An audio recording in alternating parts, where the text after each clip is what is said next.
as said, I think we should go on now due to time. And I'm happy to introduce now Dr. Heidrun Mollenkopf. She is one important voice of older people and generations representing BAGSO. I hope to name it right. So Yeah. this is a German national umbrella organization representing 120 civil society organizations standing up for active, self-determined, and healthy aging and social security. I have the news that she is here now personally, but we will put in now a video with her presentations, and afterwards she will be ready for questions and answers. So thank you very much, and we are most appreciate that you are here with us today. Thank you. Ladies and gentlemen, dear Carmen, let me first thank you for inviting me to contributing to this unique and exciting conference, which brings together participants from so many countries, so diverse cultures, languages, and probably also diverging experiences of aging and of being an older person. Sharing Beyond Borders, the title of this conference, is truly a great goal to achieve. So the question for me is now, what can I share with you?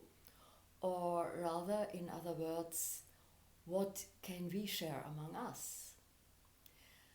The title of my lecture in the program is Discrimination of Older People and Their Rights. And when you read this, you may have wondered, don't we as older persons have the same rights as people of all ages? Isn't the first and most important human right, which goes, all human beings are born free and equal in dignity and rights? Isn't this valid for all of us? And equally the second and third articles. I shorten a bit here.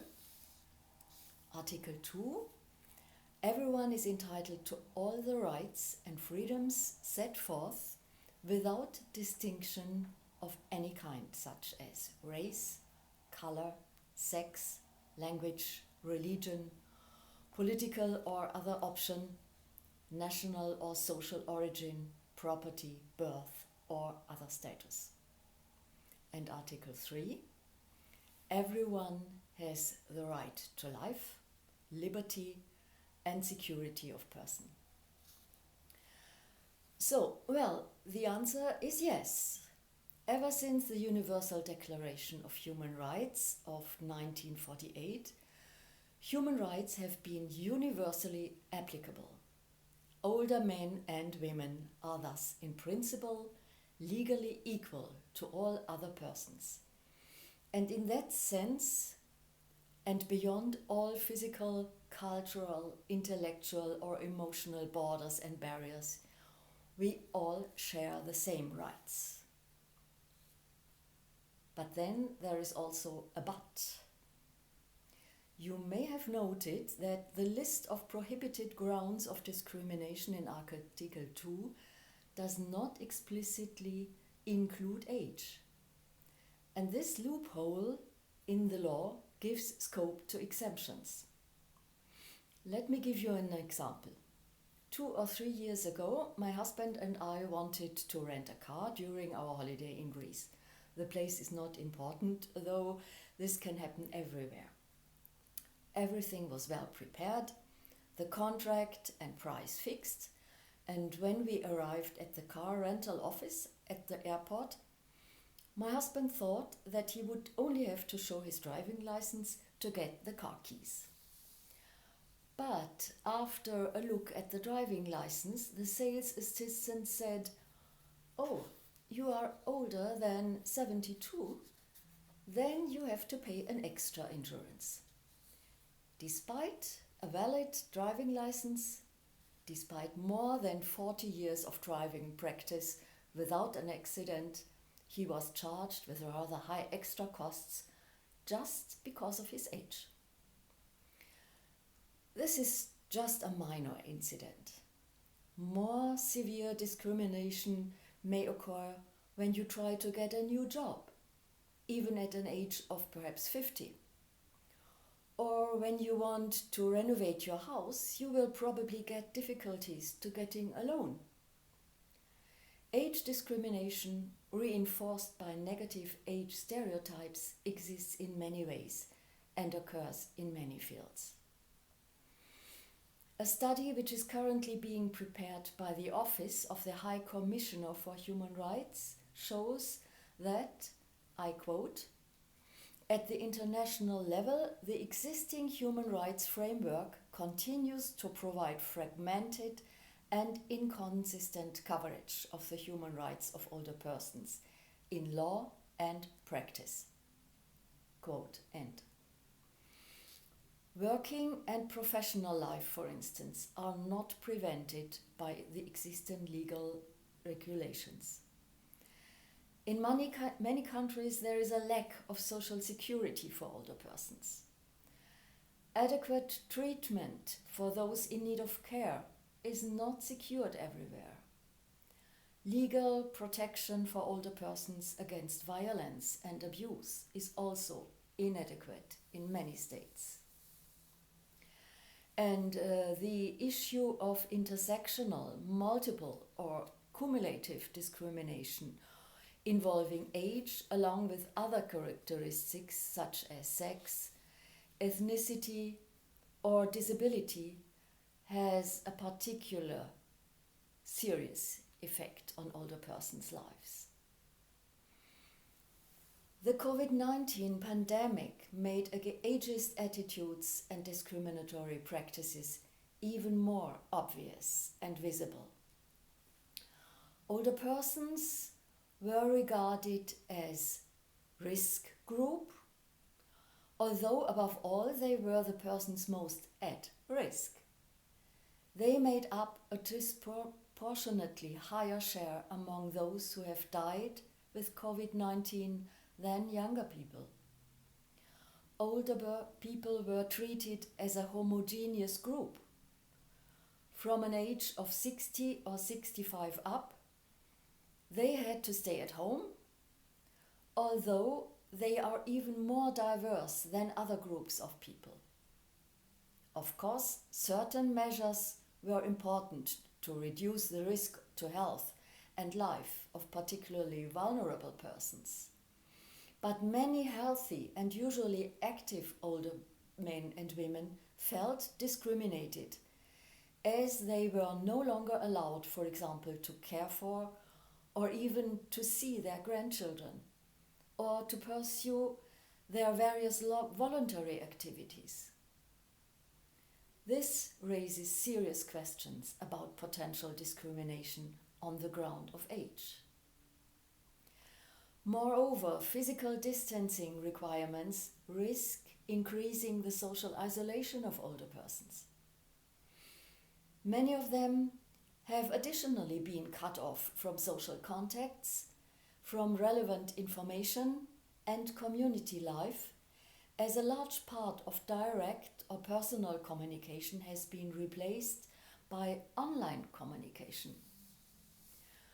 For some of those who were affected, this meant a valuable bridge to their families and friends. But not all older persons had and have the necessary technologies and the abilities to use them. In particularly difficult circumstances were and are residents of nursing homes. Due to their very often very old age and multimorbidity, they need a high degree of protection.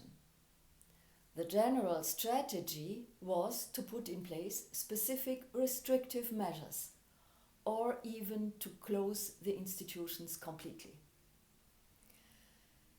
This limited social contacts between older people and their families and social networks substantially. I assume that most of you will have experienced or heard about what such isolation means. An especially hard fate happened to a friend of ours. Peter's wife Maria suffered from dementia And after having cared for her for many years, he had to accommodate her in a nursing home.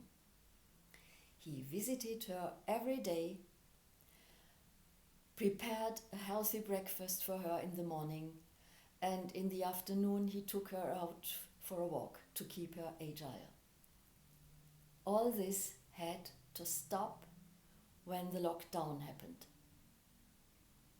Peter was most worried about his wife. And finally, after 2 weeks, he was allowed to come to the nursing home's garden. A nurse brought Maria to the window so that they could at least see each other. But during the time without the personal contact, the dementia had aggravated so much that she did not recognize him anymore. This is a heartbreaking story, however, and unfortunately, only one among many more similar stories. And like in a nutshell, this case clearly shows the limitations to older persons' rights to life, to health, to autonomy and social relationships, alongside many other fundamental rights. So, what is needed and what can we do? First of all, older people should not be treated globally as a uniform group. Instead, let us always make clear that any one of us is unique. At the same time, we must insist that as unique women or men, we are all equal in the sense that we have the same rights as all other persons. Secondly, any rules restricting freedoms because of specific circumstances, such as the pandemic, should be proportionate, adequate, fair, and limited in time. We can and must accept them to avoid damage and harm, but they shall not jeopardize our right to life, our lives, to live our lives in dignity. Therefore, and this is my third and last point, independent of where a person lives, a minimum of rights must be ensured. For instance, a certain degree of personal contact must be maintained also in times of COVID-19. Of course, always following strict hygiene requirements.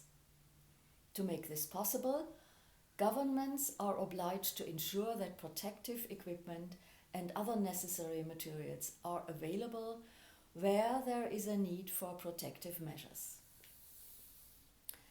This applies particularly to end-of-life care. Institutions must find solutions to ensure that partners and children can be with their relatives when their lives come to an end. After all, the protection of human dignity is at stake. So, let us share our ideas and join our strengths to counteract discriminatory practices and strengthen our rights. Thank you and all the best for you.